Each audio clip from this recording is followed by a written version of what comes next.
요즘 문재인 정부 지지율도 많이 떨어져 가고 있고, 문재인 정부의 정책 실정이나 또 국방 안보 해체라든가 여러 가지 위험도 있고, 우리 애국 국민들이 많이 싸우고 있는데요. 그런데 이제 문재인 정부가 자기들도 혹시나 탄핵을 당하거나 끝날지도 모른다는 위기감 때문인지 모르겠지만, 그쪽 좌파 쪽에서도 후계자를 고르기 위한 투쟁이 치열해 보이는데요. 그런 선에서 나온 게 요즘 많이 회자되는 게, 일단 안희정 날리고 이재명을 잡고 있는 과정이다. 문재인 정권 하에 경찰까지 지금 이재명을 요즘 해경군 김씨로 해경군 김씨가 이재명 와이프다 지목을 해서 증거까지 나왔는데, 오늘 또 보니까 해경군 김씨와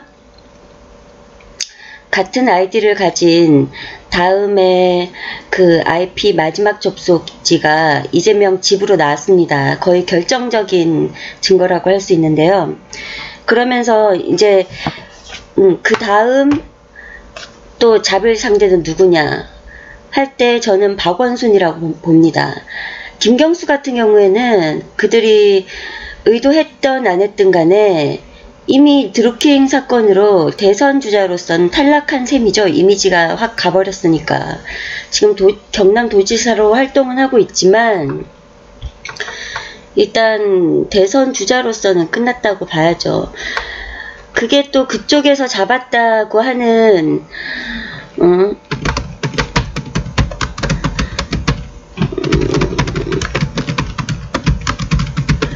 하는 이유가, 그걸 드루킹이 나오게 된 사건이 나오게 된 게 한겨레 신문일 거예요. 아마 한겨레에서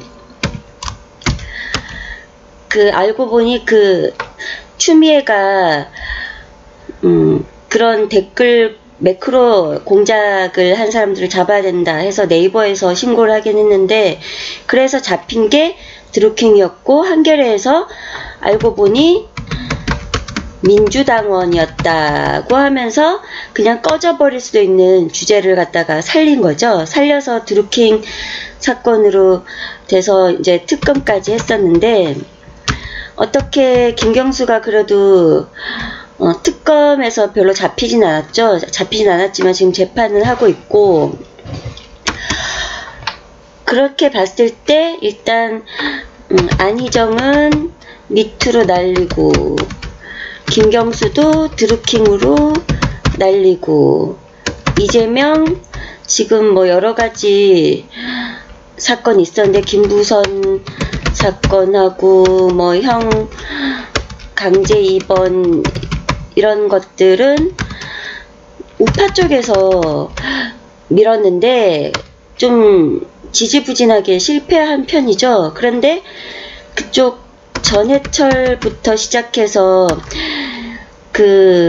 문바들 그쪽에서 제기한 해경군 김씨 사건이 단순한 댓글로 그냥 댓글 사건일 뿐인데도 이걸로 지금 제대로 공격을 해서 경찰과 이재명이 대립을 해가지고 지금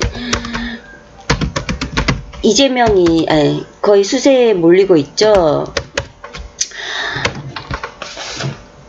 자, 이제 이렇게 볼 때 이 사람들이 어떻냐면 특징이 안희정, 이재명, 김경수, 또 박원순으로 볼 때 PD 계열이라고 할 수 있죠.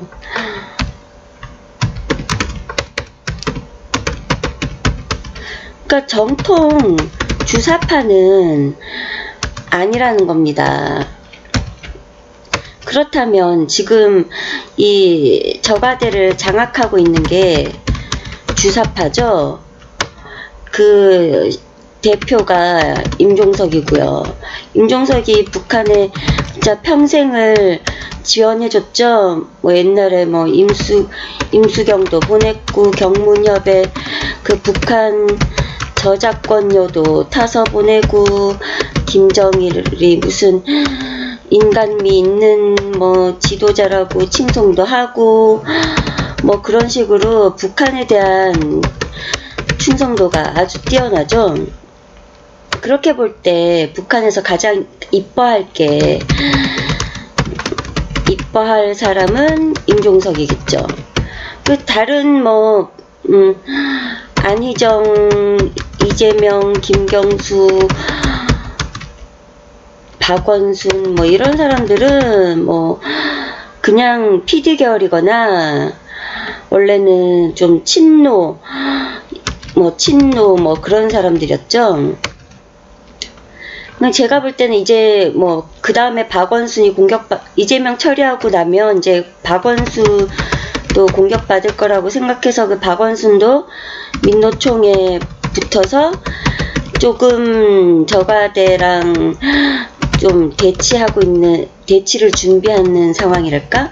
그런 느낌이고, 그 다음에 박원순도 끝나면 누가 될 것이냐. 유시민이 되지 않을까. 근데 이 자들이 다 처음부터 정통 주사파는 아니었는데 최근에 친북 성향을 많이 띠죠. 좀 어떻게든 살아남기 위해서 일종의 위장 주사파? 그런 느낌이라고나 할까요? 그래서 이제 이해찬 같은 경우에는 친노잖아요. 친노인데 이 사람도 북한의 뭐 친북적인 분위기를 띠고는 있지만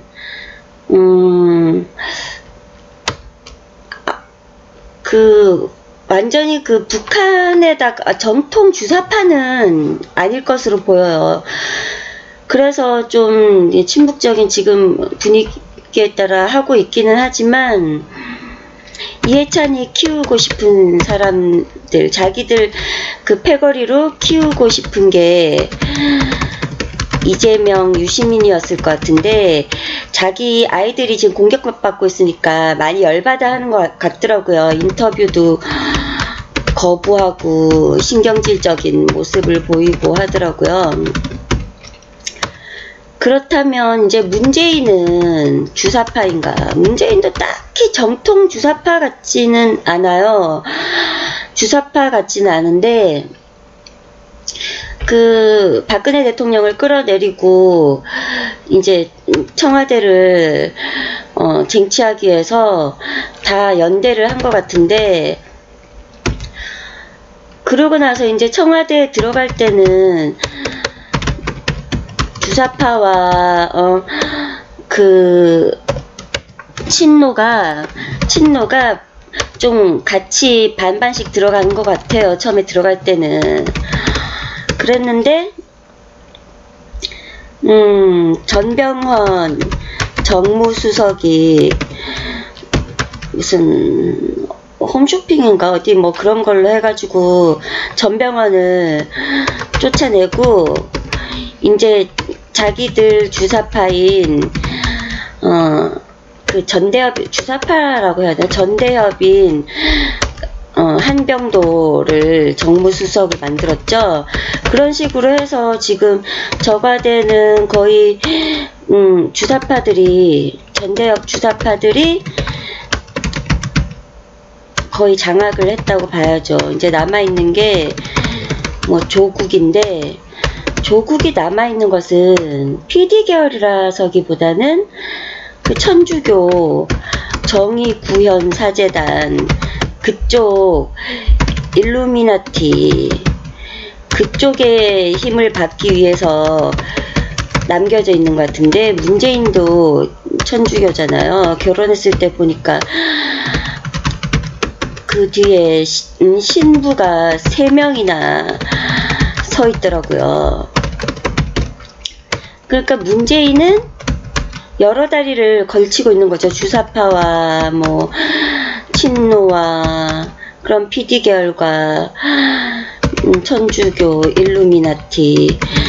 그러니까 문재인은 처음에 그 집권 초기에 교황한테 편지도 막 보내고 그랬던 것 같더라고요. 그 세월호 특조위 마크도 보면 전시안이잖아요. 외눈박이. 그것도 그렇고 세월호를 많이 일으켰던 게 정의구현 사재단도 관련이 있잖아요. 그러니까 그 세월호는 그 천주교, 일루미나티 그쪽과도 좀 관련이 있는 것 같아요. 북한하고도 관련이 있는 것 같고. 하여튼 그래서 그쪽도 이제 문재인도 그렇고, 문재인이 멀쩡하기 위해서는 다음 정권도 미리 준비해놔야 감옥을 안 가겠죠. 지금 뭐 문재인이 하는 짓이 뭐 적폐청산한다면서 우파를 감옥에 보내는 뭐 모든 구실들을 자기들도 하고 있다. 더 하고 있죠. 더 심하게. 더 심하게 하고 있는데, 이제 다음에 어떤 정권이 들어오느냐에 따라서 자기들이 사느냐 못 사느냐인 거죠, 사실은. 그렇게 해서 그쪽에서도 지금 치열하게 싸우고 있는데, 결국은 이 모든 여권 쪽 소동이 자기들이 그 주사파에서 가장 핵심 세력이 누굽니까? 임종석인데, 임종석이 사실 인지도나 지지도가 별로잖아요. 그러다 보니까 임종석을 높이는 것보다 쉬운 방법이 여권 쪽 유력 주자들을 탈락시키는 거겠죠. 그러면 유일하게 살아남으면 이제 임종석이 대권 주자가 되는 거겠죠. 그러니까 북한에서 후보자가 한 명이면서 투표하라고 해서 뭐 99%의 뭐 득표를 하는 그런 상황하고 비슷하게 만드는 거죠. 그렇게 볼 때 다 이 모든 게 임종석만 남기기 위한 것으로 보이는데요. 그렇다면 우리 우파 쪽은 어떨까? 오늘 또 뭐 홍준표가 새로 나온다고 해서 난리를 띄우죠. 뭐 정의당에서는 환영한다. 뭐 보수 개멸을 위해 환영한다. 막 그러는데 뭐 객관적으로 볼 때 좀 진짜로 홍준표가 우파 분열을 많이 일으키고 있죠. 모든 우파 우리 유튜브 방송에서도 댓글창에 난리가 납니다. 홍준표가 옳았다. 홍준표가 틀렸다. 이렇게 하면서 제가 볼 때는 옳았다고 하는 사람들은 홍빠들은 아주 일부인데 극렬한 일부. 그리고 특징이 교대를 하나 봅니다. 어떤 사람들이 며칠 열심히 한 다음에 나가고 또 다른 사람들이 하고. 일단 홍준표가 안 되는 이유는 우파 내에서도 반 이상이 싫어한다. 박근혜 대통령 지지자들은 물론이고 뭐 그 외에도 홍준표의 성과가 없는 부분, 성과라고 홍준표가 뭐 했던 실적이라고 한다면 뭐 탄핵 찬성자들을 끌어들여서 자한당을 장악시키게 한 것. 그래서 이제 자한당이 분열이 돼서 분열과 뭐 소란으로 대여투쟁을 못하고 있다. 그리고 박근혜 대통령 출당 해서 일단 뭐 태극기 세력과 뭐 우파 내에서 반 이상의 지지를 잃고 있다. 그런데 자기들이 그렇게 한 거는 우파만 박근혜 대통령이 있으면 중도를 갖고 오지 못한다. 문재인의 실망한 중도를 끌어오기 위해 박근혜 대통령을 뭐 출당한다는 그런 명분인데, 그러고 나서도 지지율은 오르지 않았었죠. 않았고, 오히려 그 박근혜 대통령 탄핵을 극복하려면 그 탄핵의 부당성을 알렸어야죠. 뭐 탄핵을 되돌리는 것까지는 뭐 바라지 않아요. 탄핵 무효화까지는 바라지 않더라도 그 탄핵 과정에서 얼마나 잘못됐나, 확정되지도 않은 죄를 가지고 탄핵을 한 거, 그냥 언론 기사와 검찰 공소장만으로 탄핵을 한 게 옳지 않다, 이런 얘기는 사실 맞는 거니까 부인은 할 수 없는 거죠. 그런 식으로 싸워야 되는데 투쟁을 안 했다. 투쟁했는데도 실패했다면 우파 지지자들이 그래도 인정을 해줬다, 그런 거죠. 근데 전혀 투쟁도 해보지 않고 갖다 바쳤으니 그래서 우파들이 그렇게 비판을 하는 거잖아요. 근데 자기들이 할 수 없는 이유가 자기들의 잘못을 시인하고 물러나야 하는 결론이기 때문에 못하는 거죠. 근데 그 사람들이 그렇게 했던 이유는 뭐 자한당을 위해서도 아니고 나라를 위해서도 아니고 반기문을 끌어들여 가지고 반기문을 내세워서 자기네들이 그 비박들이 정권을 탈취하려고 했던 거, 또 그리고 길게 봐서 뭐 김종필 때부터 해서 하고 싶어 했던 내각 의원제, 그게 진짜 목적이죠. 김무성, 뭐 유승민, 뭐 우파의 뭐 대권 주자니 하는데 그릇이 안 된다. 이 사람들은 그릇이 안 되는 사람들이니 이런 어중이 떠중이들이 돌아가며 장관 자리 해먹고 뭐 그런 것들이 의원 내각제잖아요. 근데 그 의원 내각제라는 게 비판을 받으니까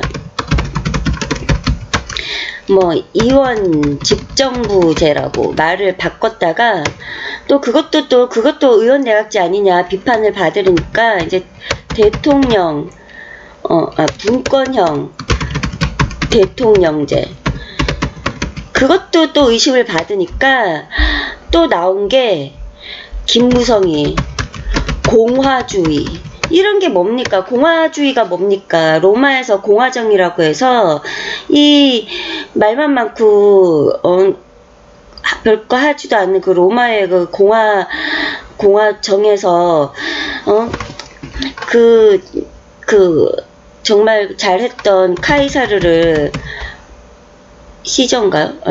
카이사르인가요? 카이사르를 칼로 찌른 쿠데타를 일으키잖아요. 그게 바로 우리 박근혜 대통령한테 했던 쿠데타, 그런 짓이죠. 내부 쿠데타, 배반의 쿠데타. 그러니까 그 김무성 같은 놈들이 딱 로마의 공화정 그 의원들 같이, 원로들 같이 자기 지도자를 배신한 그런 짓거리를 하는 거죠. 꼭 평행이론처럼. 하여튼 그 자들이 누구냐면은 그 의원 내각제를 하고 싶어하는 사람들은 비단 비박만 있는 게 아니고 내각파들은 친박에도 친박 의원들도 반대는 안 합니다. 왜냐면 국회의원들에게 좋은 거니까. 그 박지원도 내각파의 일원이라고 생각합니다, 저는.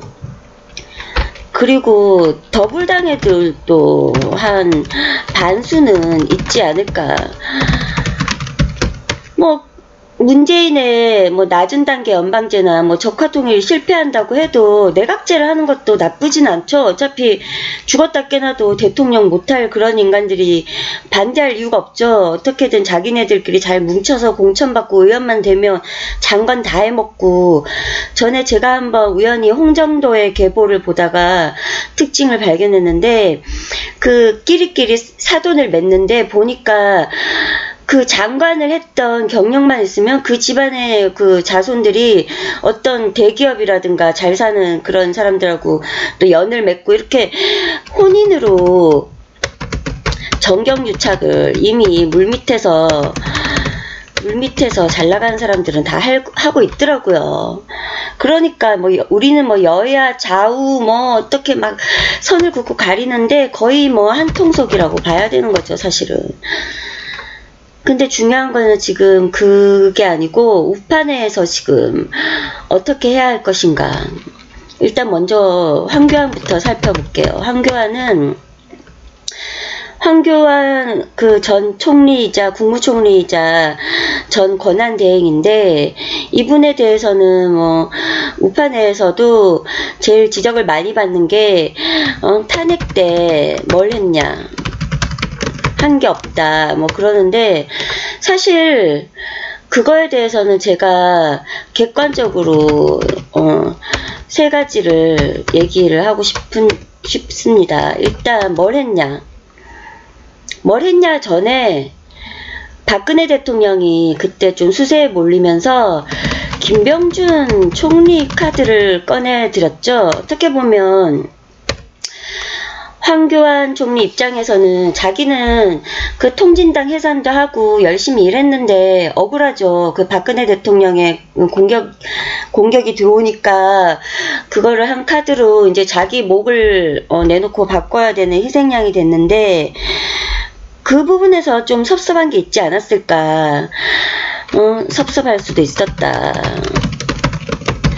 박근혜 대통령 입장에서도 황교안 총리를 좀 희생시키면서 김병주 총리 카드를 꺼내들었기 때문에 나중에 수세에 몰렸을 때도 황교안 총리한테 도와달라고 말하기가 사실 미안했겠죠. 그래서 둘 간에 그런 협력 유대 관계가 별로 없었을 것이다. 그 서먹서먹한 그런 상태였지 않을까.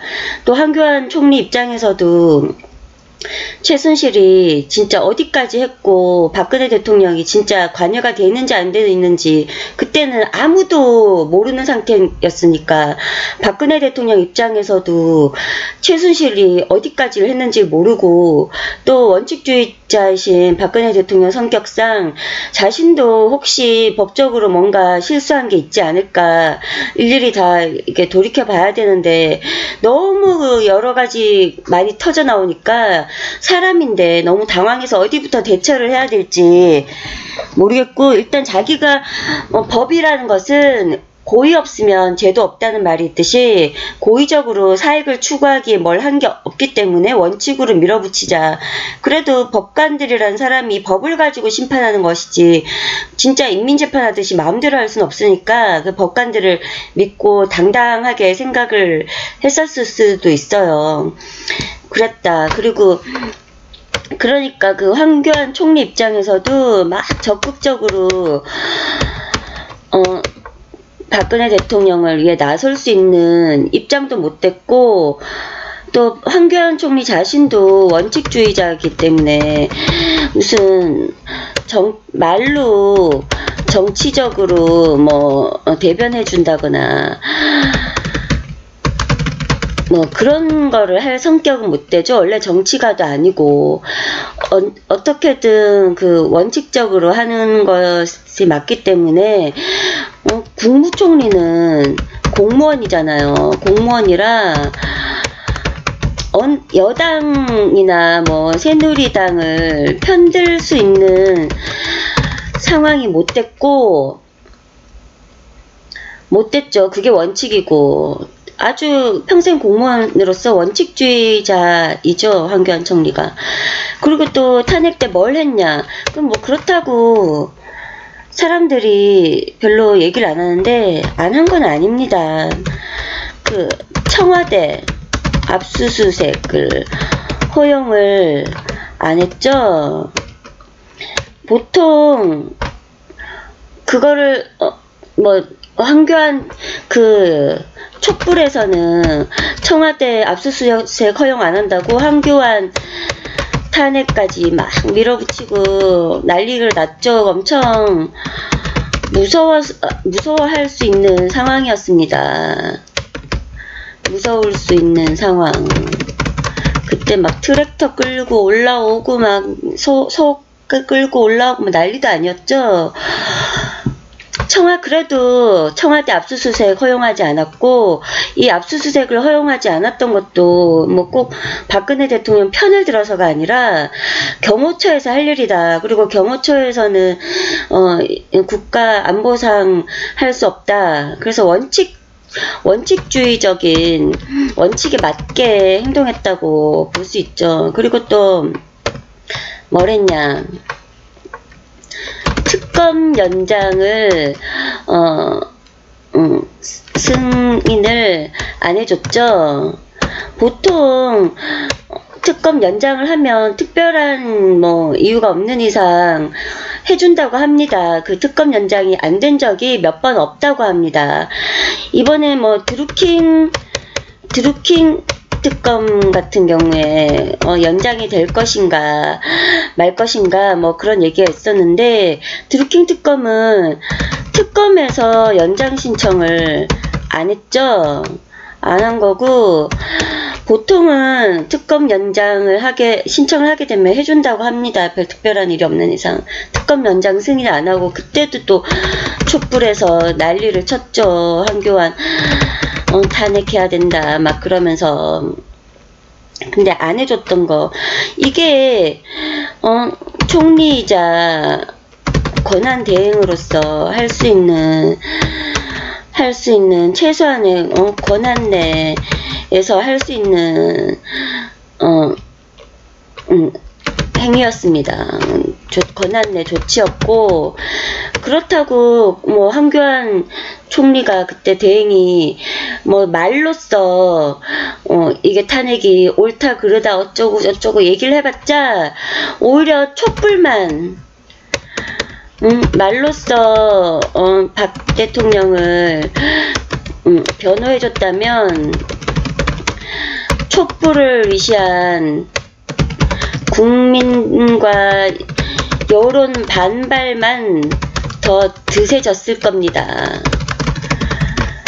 그리고 또 뭐 황교안 총리가 그런 상황에서도 지지도가 나쁘지 않았죠. 나쁘지 않았지만 대선 출마를 안 했죠. 자기도 하고 싶다는 생각도 들었을지 모르겠지만 어쨌거나 대선 관리 책임자로서 했어야 됐고, 그리고 또 또 촛불에 대해서 촛불이 뭐 국민의 뜻이라고 말했다고 해서 비난을 또 많이 하시는데, 황교안 대행이 그때 촛불만 국민의 뜻이라고 한 게 아니라 태극기, 촛불 모두 국민의 뜻이라고 했습니다. 그리고 또 우파는 법치를 수호하잖아요. 법치를 수호하는데 악법도 법이라고. 일단 뭐 우리 국민들은 법 절차가 잘못됐기 때문에 그 탄핵 그 법치 과정도 잘못했다고 얘기할 수 있습니다. 우리는 국민은 법 절차에 대해서 항쟁을 할 수 있지만 공무원이나 법조인들은 그래도 법 아래에서 욕을 먹는 사람들이기 때문에 어쨌건 그 사법부가 그런 결론을 내렸으면은 인정을 할 수밖에 없는 거죠, 사실. 법치 자체를 부인하면은 일단 공무원이나 정치인으로서 자격이 없는 셈이니까요. 그런 거는 우리 우파 국민들도 너무 때를 쓸 수가 없는 상황이고, 그리고 또 황교안 총리가 무슨 조그만 페이스북을 한다거나 무슨 북콘서트 이런 걸 하면 이제 활동 재개했다면서 권력 의지가 있다면서 막 난리를 치잖아요. 언론에서도 그렇고 막 자의적으로 해석을 하는데, 황교안 총리 스스로 자기는 대권 의지가 있다고 지지 요청을 한 적도 없고 계획을 얘기한 적도 없고 날 좀 봐달라 관심 요구한 적도 없습니다. 그런데 사람들이 오히려 그런 신비주의에 끌려서 더 많이 이러쿵저러쿵 말이 많은 거죠. 근데 신비주의도 어떻게 보면 하나의 좋은 전략일 수가 있죠. 더 궁금하게 만드니까. 그런 게 잘 통해서 오히려 지지율이 높은 걸 수도 있죠. 근데 그 황교안 총리의 활동을 보면은 페이스북 같은 경우에도 어떤 정치적 행보를 한다기보다 페이스북 내용이 그 국가 안보적 상황 있잖아요. 그 우파가 절대적으로 지켜야 할 가치들, 그런 것들이 무너지는 것에 대해서 정말 참지 못하고 한 소리씩 한 거죠. 그런 걸 갖다가 정치 야심이 있다거나 활동을 재개했다고 저는 보기 어려웠었거든요. 그러고 나서 또 그걸 계속 연달아서 연결해서 활동을 했다면 모르겠는데, 그러고 나서 또 한동안 조용했고, 그리고 북콘서트나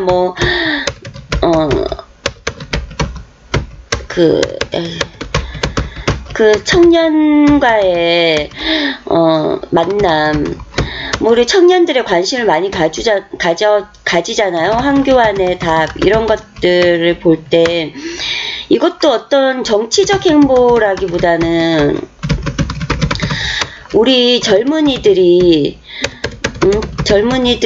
좌경화가 국가 안보와 미래에 문제가 있다고 생각해서 그런 것들을 갖다가 이제 젊은이들에게 교육을 하는 입장에서 하고 있는 것이지,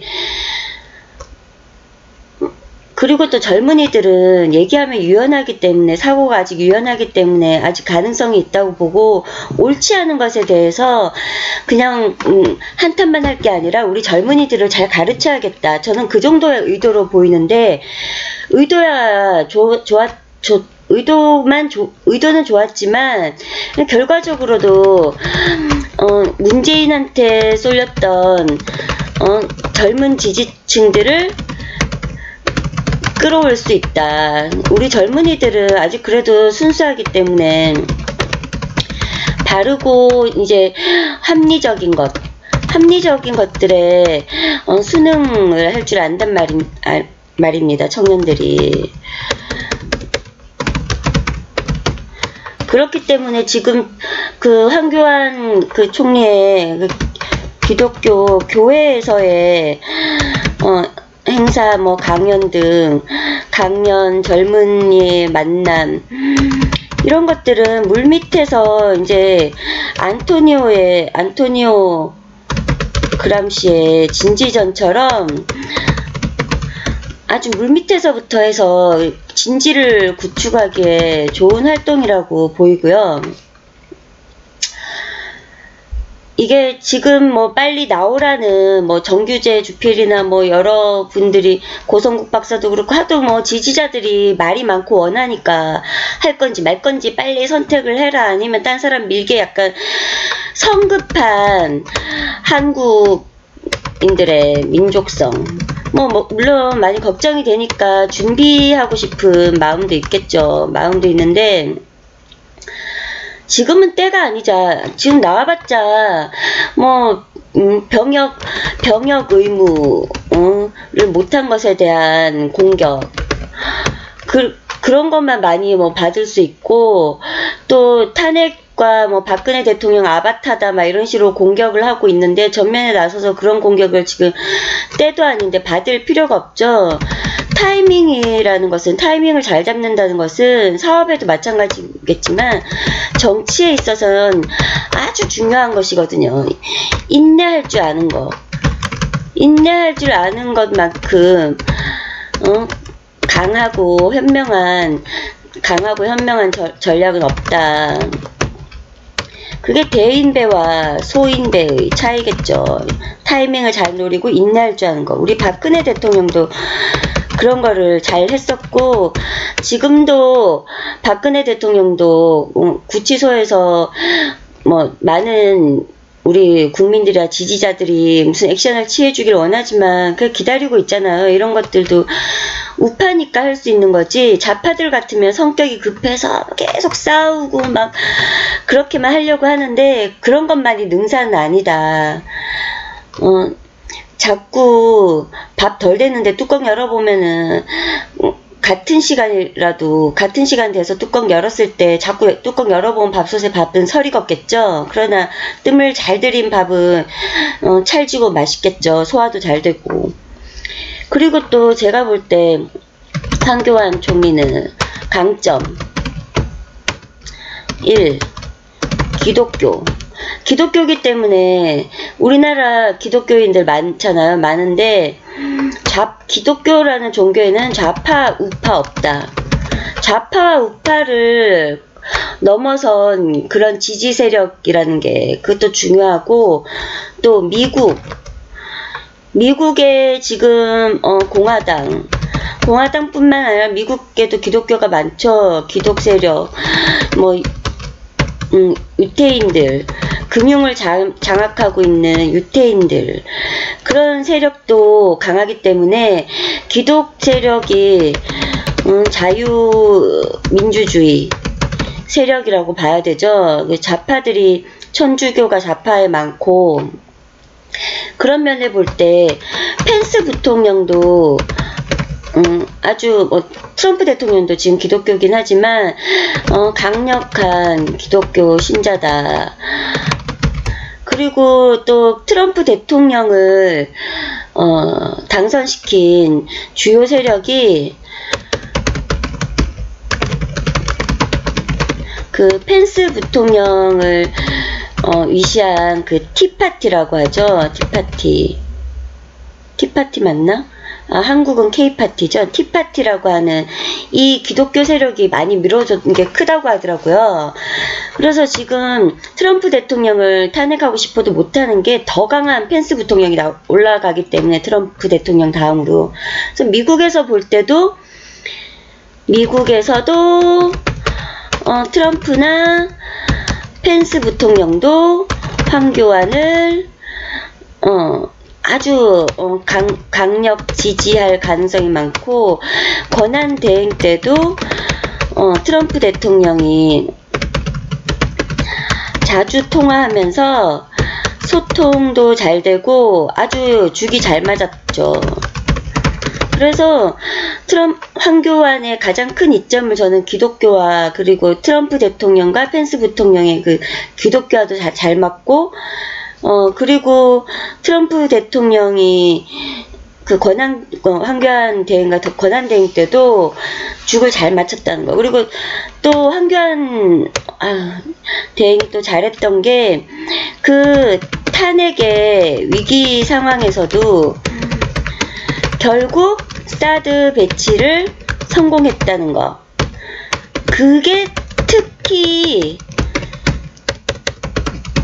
트럼프 정부의 점수를 많이 땄을 것이다. 그런 점이 있고, 또 두 번째로는 목소리가 좋다. 목소리가 젊고 품행, 품위, 이런 부분이 여성들과 젊은 층, 중도에서 아주 호감이다. 이 사람들도 좌우파, 좌우 상관없이 대부분의 유권자인 정치 무관심층들에게 어필한다. 그래서 저는 사실 김진태 의원을 더 좋아하지만, 우리 자유대한민국 가치에도 더 맞고 더 좋아하지만, 황교안 총리가 돼야 되는 것은 현실 가능성 때문입니다.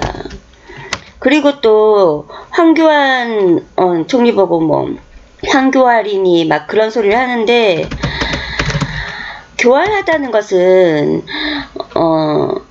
지혜롭다는 거죠.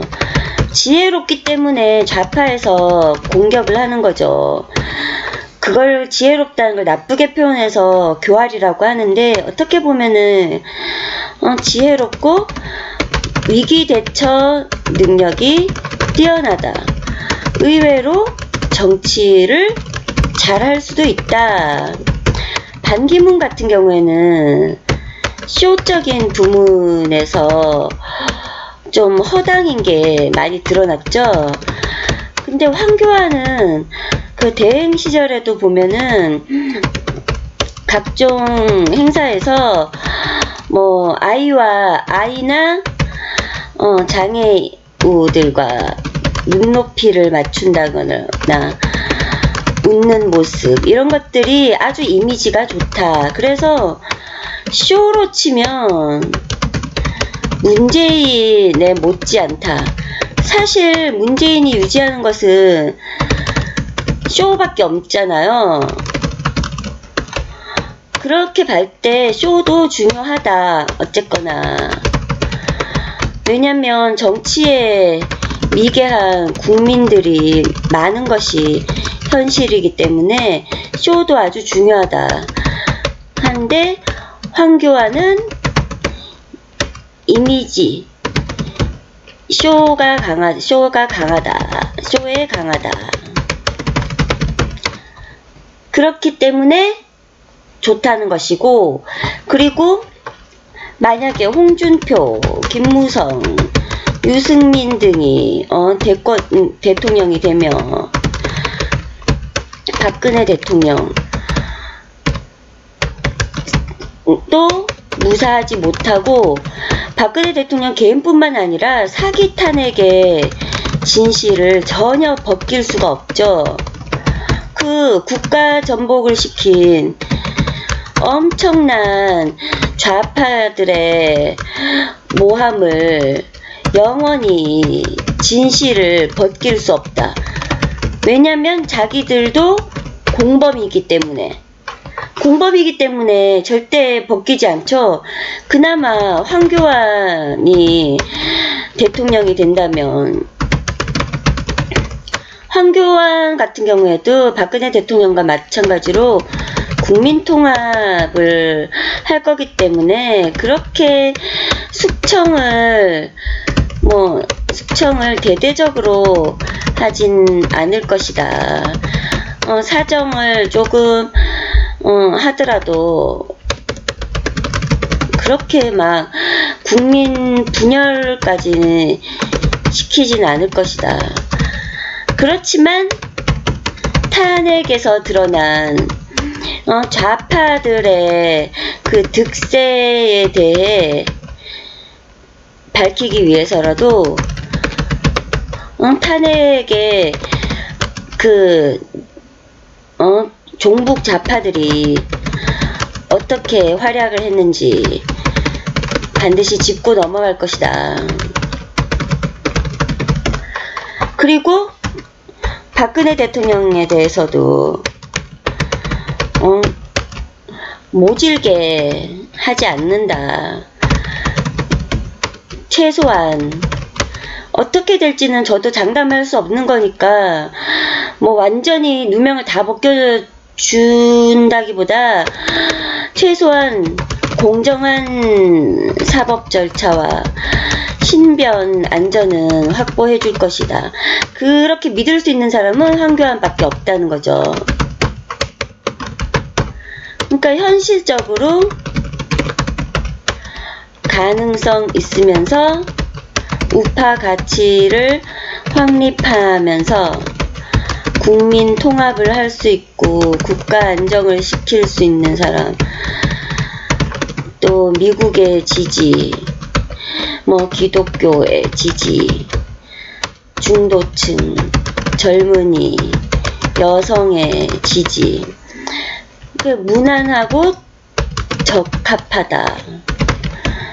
그런데 이제 병역, 그 단마진이라는 것에 대해서 어떻게 대처를 할 것인가. 근데 제가 볼 때는 그 시력이 어떻게 되는지 모르겠지만 단마진을 내세우기보다 단마진이 그 병역 면제의 사유이긴 했지만 시력이 많이 안 좋다면 그거는 진짜 병역 면제를 받을 만한 합리적 사유가 된다. 왜냐면 군인이 전쟁터에서 앞을 분간하기도 힘들 정도의 시력이 안 좋다면 안경만 없으면, 안경을 잃어버리면 사지에 내모는 셈이기 때문에 시력이 안 좋아서 병역을 어차피 이행하기 힘들었다는 것은 합리적이고 납득할 만한 사유가 된다는 거죠.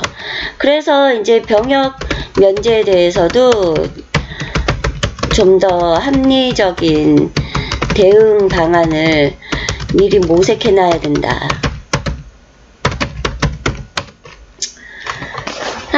그래서 저도 요즘 다른 건 모르겠는데 황교안 총리한테 실망한 점은 뭐 지금 타이밍상 지금 활약을 안 하는 건 좋다, 이해한다, 맞다고 생각한다. 그런데 박정희 대통령 추모식에 안 간 것 같다. 그건 좀 섭섭했는데, 그렇게 되면은 뭐랄까, 자기가 이제 대권을 함으로써 그 최대한 친박 이미지에 묶이지 않으려 한다. 그 정치공학적으로 볼 때는 맞죠. 왜냐면은 박근혜 대통령의 누명이 벗겨지지 않는 한 친박 이미지가 오히려 그 지지율에 타격을 줄 수 있다. 이런 면에서 교활하다고 볼 수도 있지만 어떻게 보면은 뭐 현명한 걸 수도 있죠. 그래서 이런 부분은 아직까지는 좀 봐주자. 그래도 믿을 수 있는 사람이고 일단 권력을 먼저 가져와야 된다. 뭐 요새 반문연대라면서 이현주 의원이나 뭐 김문수 이런 분들은 권력을 먼저 가져야 된다고 얘기하는 게 의심스럽다. 박근혜 대통령에 대해서 부정하면서 권력을 가져오면 그 사람들이 우파가 지향하는 가치는 지킬지 모르겠으나 박근혜 대통령의 사기 탄핵은 안 벗겨줄 것이다 는 것은 예상할 수가 있죠. 그렇게 되면 우파들에겐 절반의 승리인 거죠. 어떻게 보면 나중에 또 이런 우파 대통령의 촛불 사기 탄핵이 다시 또 좌파들에 의해 다시 생길 수가 있죠. 이 촛불 사기 탄핵을 밝히지 않고 넘어가면 또다시 발생할 수 있다는 겁니다. 그런데 이현주, 김문수 등은 사기 탄핵이라고 생각하지 않는 반문연대는 또다시 촛불 사기 탄핵의 공격을 받을 위험성을 남긴다는 거죠. 여지를. 그렇기 때문에 이것은 대담한 밥이다. 이건 안 된다는 거죠. 황교안 같은 경우에는 탄핵에 대해서 회피하고 있죠. 적어도 인정한다? 인정하다기보다 박근혜 대통령을 부정하거나 탓하진 않고 있다는 거죠. 그러니까 고집스러운 침묵이다. 지금은 그럴 수밖에 없죠. 어쨌거나 옳은 건 옳은 거지만 국민들이 멍청한데 자꾸 옳은 소리를 해봤자 못 알아들으니까 할 수가 없는 거죠. 근데 저는 사실 김진태 의원을 제일 지지합니다. 우파의 자유가치에 가장 맞고 태극기 집회 그 탄핵 광풍 때도 가장 그 무서웠던 탄핵 광풍 때도 촛불은 바람 불면 꺼진다 해서 엄청 공격을 받았는데 이분은 딱히 친박도 아닙니다. 박근혜 대통령의 은덕 받은 것도 없는 정통 친박도 아닌데 오히려 그런 분이 박근혜 대통령의 방패가 돼줬습니다. 홀로. 나중에 조은진 의원이 태극기 집회에 합세해주긴 했지만 처음엔 혼자였습니다. 홀로 태극기 세력의 구심점이 돼줬다. 이런 사람은 어려울 때 진면목을 알 수 있다고 의리를 저버리면 안 되는 겁니다. 그리고 또 출신 성분도 중요하죠.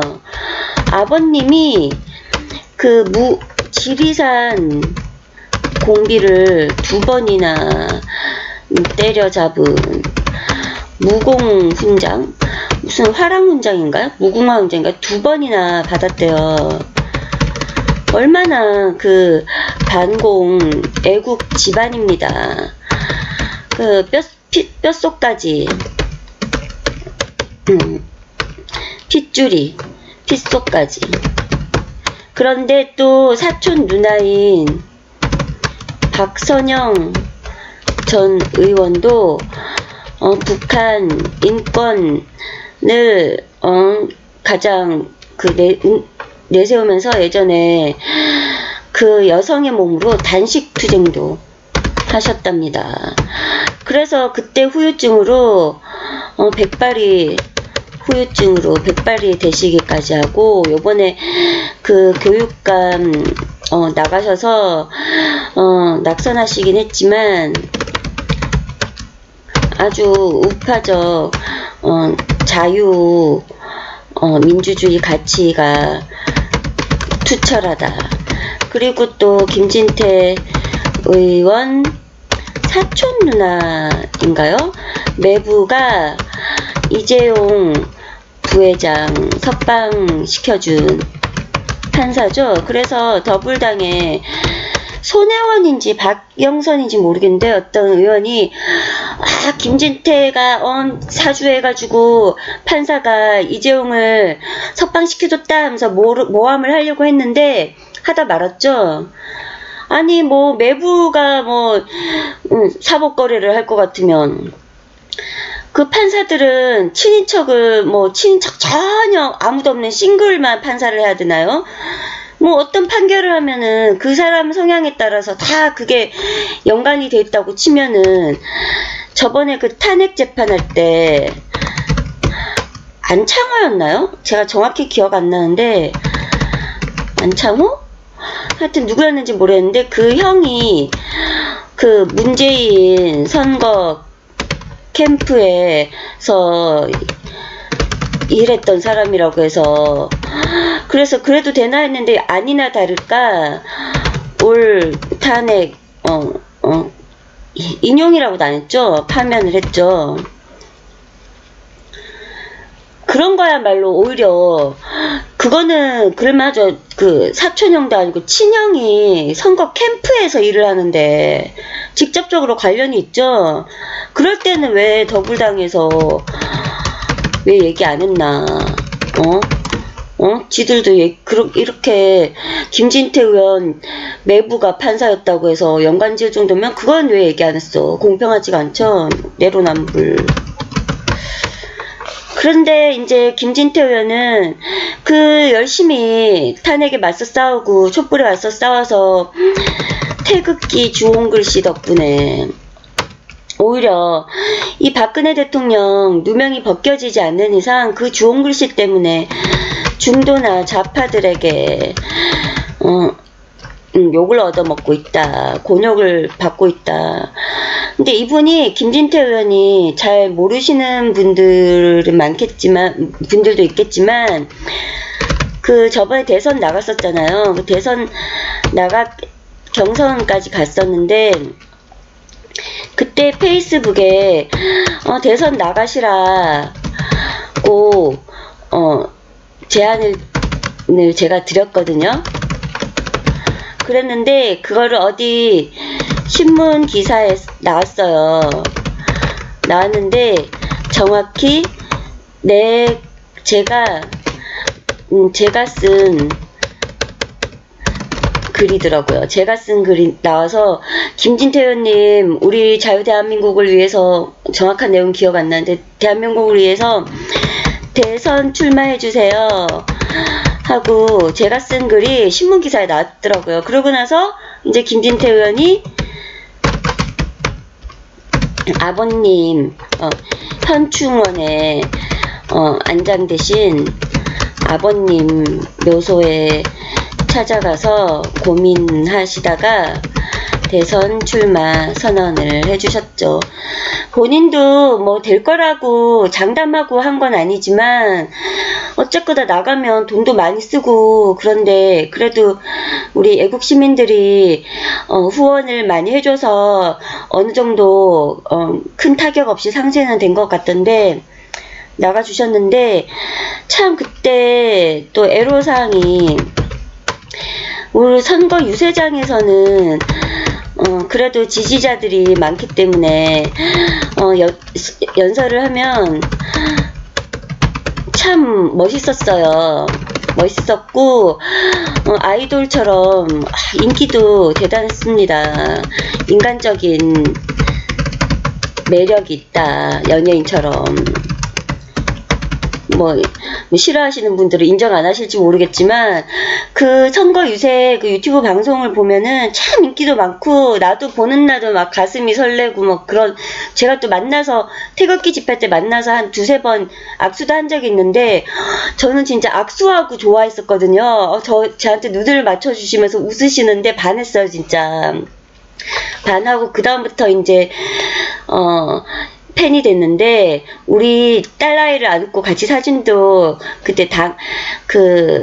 당에 계신 분인가 이렇게 제안해 주셔서 사진도 찍고 제 폰으로 찍어 주시고 했는데 너무 진짜 인간적으로 매력 있달까 반한 그런 정치인인데, 뭐 보통 정치인들 다른 분들도 그렇겠죠. 연예인들도 그렇고 실제 만나보면은 그 인연으로 좋아하게 되기도 하고 그런 것도 있긴 한데, 근데 또 문제가 그때는 TV 토론에 나왔을 때는 그 선거라는 것은 일부 지지자들만 설득하는 것이 아니라 그 모든 층의 국민들을 설득해야 되기 때문에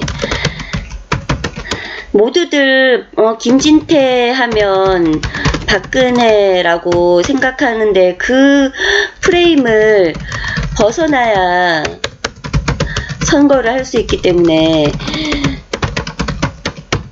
어떻게 보면 박근혜 대통령을 얘기하는 데 있어서 그때는 또 탄핵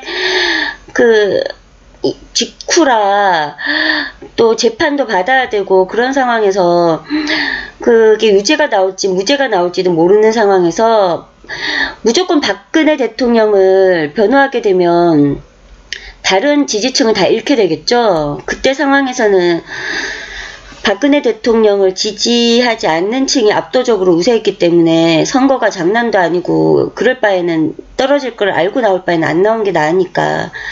그래서 박근혜 대통령에 대해서도 무조건 옹호를 해줄 수도 없는 상황이고, 그렇다고 박근혜 대통령에 대해서 적극적으로 변호를 안 해주면 또 우리 박근혜 대통령 지지층이나 태극기 세력에는 또 실망을 하니까 되게 애매한 선거 상황이었었습니다, 그때.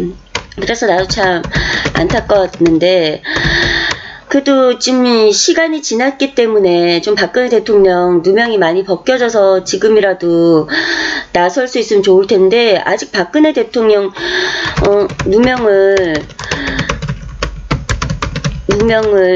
언론들이 감추고 있죠. TV조선도 공범이라 박근혜 대통령에 대해서만은 적대적이죠, 아직. 그래서 박근혜 대통령 누명이 벗겨지지 않은 한 김진태 의원님에겐 기회가 좀 적다. 그래서 현실적으로 조금 어려움이 있다. 그게 너무 아쉽고요. 그렇지 않다면 김진태 의원님만큼 우리 자유우파, 애국우파들의 우파의 가치에 가장 적합한 분이 김진태 의원인데, 그러니까 다른 사람들이 김진태 의원 하면 약하다 이렇게 얘기하는 게 젊고 동안이시잖아. 또 젊고 또 말투도 권위적이지가 않고, 그런 면이 오히려 진짜 나중에 현실적으로 이제 박근혜 대통령 유명도 많이 벗겨지고 할 때 젊은이들이나 여성층에는 오히려 인기를 많이 받을 수 있어요. 프랑스의 마크롱 대통령처럼. 그래서 앞으로 유망주다. 유망주. 우리 자유애국우파의 가치에 가장 적합하고 가장 어려울 때 용감하고 진실했었고 유망주고, 근데 현실적으로는 아직 타개할 수 있는 사람은, 이 난관을 타개할 수 있는 사람은 황교안이다. 황교안에 대해서 부정적인 사람도 많겠지만 황교안 빼면 누가 나왔습니까? 홍준표, 유승민, 김무성, 오세훈? 오세훈은 이미 그때 급식 사태로 박원순에게 넘겨주면서 서울이 변태들 소굴이 돼버렸고, 기어축제 이런 거 해주면서 박원순이 재선이 많이 되는 것도 성변태들의 전폭적인 지지를 받는 것이 아닐까. 드러나지 않은 성다수자들이 엄청 많기 때문에 그들이 키어 축제나 동성애 등 이런 보호를 받기 위해 박원순을 밀어준다. 저는 조금 잠재적으로 그렇게 분석을 하고 있습니다. 그렇기 때문에 결론은 전략적으로는 일단 황교안을 밀어야 한다. 그러나 황교안이 현재로선 탄핵이나 박근혜 대통령을 많이 옹호해 주지 못하더라도 이해를 해줘야 된다. 왜냐면 현실 가능한 대선 주자이기 때문에 이분이야말로 대권 찾아오고 나서, 정권 찾아오고 나서 그때 다시 탄핵의 진실을 밝히자. 그 탄핵이나 박근혜 대통령을 잘못했다고 생각하는 이현주, 김문수가 구심점이 되면 박근혜 대통령은 영원히 사장되는 것이고, 그 진실이 밝히기가 어렵다는 거죠. 그렇게 돼서 좀 우리 태극기 국민들이 진정한 그 애국 우파 국민들이 지향하는 점과 조금 삐뚤게 나갈 수 있다. 그리고 김진태를 황교안의 러닝메이트로 해서 키우자. 왜냐면 사람은 혼자 잘 될 수가 없는 겁니다. 그래서 황교안을 받쳐줄 사람은 딱 1인의 진정한 친구의 받침만 있어도 성공한 데잖아요. 김진태 의원 같은 경우에도 뭐 당권, 대권에도 생각이 있겠지만 황교안 전 대행이 나간다면 밀어주는 사람으로서 역할을 할 의향이 있는 것처럼 보인다는 거죠. 일단 더 연배가 높으시고 또 총리까지 하시고 하셨으니까 황교안이 일단 차기 대권 잡고 김진태를 차차기로 키우자. 그러면서 이제 그 통진당 해산도 누가 했습니까? 박근혜 대통령, 황교안, 그리고 김진태 의원도 국회에서 간첩들 많다. 김일성 장학생들이 법원에 많다. 뭐 이런 것도 폭로하면서 기여를 많이 했다는 겁니다. 그러니까 통진당 해산했던 사람들, 박근혜, 황교안, 통진당 해산했던 이런 사람들이 진퉁, 자유, 애국, 우파라는 겁니다. 그러니까 지금 우리 박근혜 대통령을 지키고 이제 진실을 밝힐 사람들도, 믿을 사람도 황교안, 김진태밖에 없다. 홍준표는 나타났다 하면 분열, 맨날 말만 많지 이룬 게 하나도 없다. 많은 기회에도 불구하고. 그런데 뭘 하려고 시도라도 했다가 실패했으면 모르겠는데 시도 같은 것도 한 적이 없죠. 무슨 그 중진 회의도 원래 많이 열려야 되는데 한 번도 안 열었대요.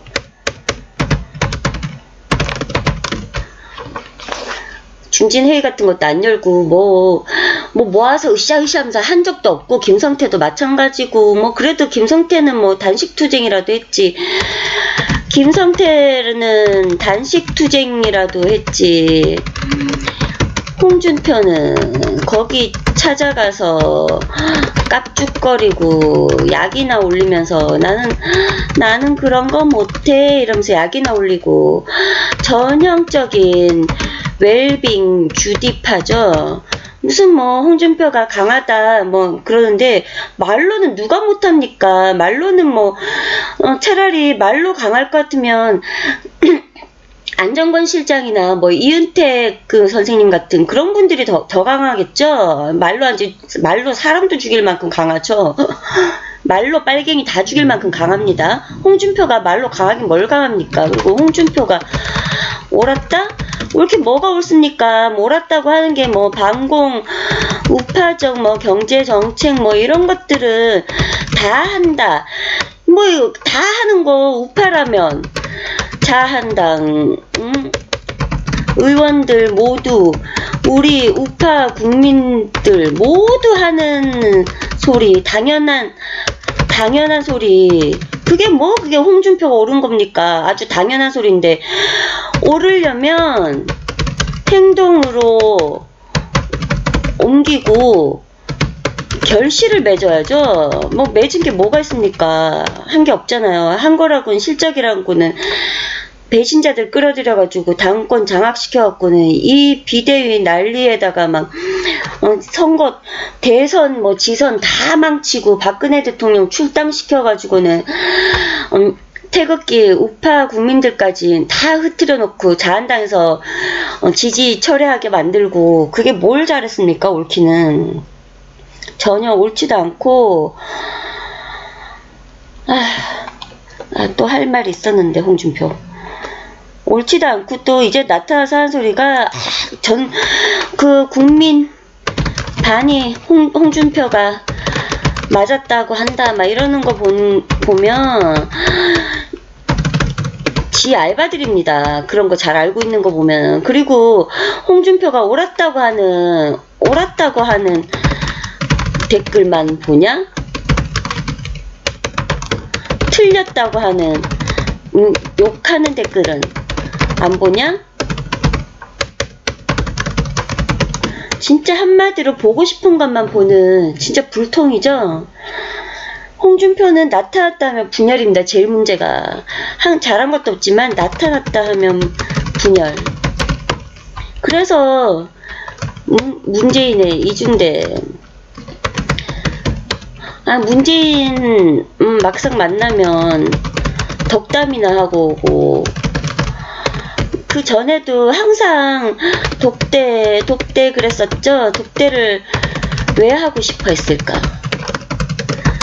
자기 그 성완종 재판 대법 재판도 걸려 있었고 판공비 횡령했다고 자수한 인터뷰 적폐청산 될까봐 봐달라고. 그리고 문재인을 공격해야 될 찰나에는 당 분열하는 이슈로 전열을 다 흐트러뜨렸었죠. 그러니까 문재인의 이중대이자 거의 머슴, 프락치 역할을 했다고 봐야죠. 그리고 박근혜 대통령 출당시켜서 누가 제일 좋아했겠습니까? 문재인이 제일 좋아했겠죠. 문재인이 김정은의 기쁨조라면 홍준표가 문재인의 기쁨조 역할을 한 거죠. 황교안이 교활하다고 하는데 교활해져야 살아남습니다.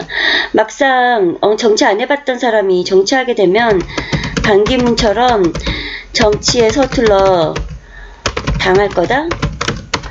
아니요, 저는 황교안의 이런 조심스럽고 신중한 타이밍 보는 전략이나 뭐 잘 피하는 걸 보면 교활한 게 현명한 거다. 의외로 잡발들의 들이닥치는 전투에 그걸 뭐라고 하지? 레버리지 지렛대로 삼아서 더 뛰어오를 수 있다. 아니면 유도처럼 상대방 힘이 강하면 강할수록 그걸 끌어당겨서 손쉽게 상대의 힘만으로 상대를 넘어뜨릴 수 있다. 그런 거를 할 수 있는 사람이 황교안이라고 생각합니다. 위기 대처 능력이 뛰어나다. 결국 살아남는다.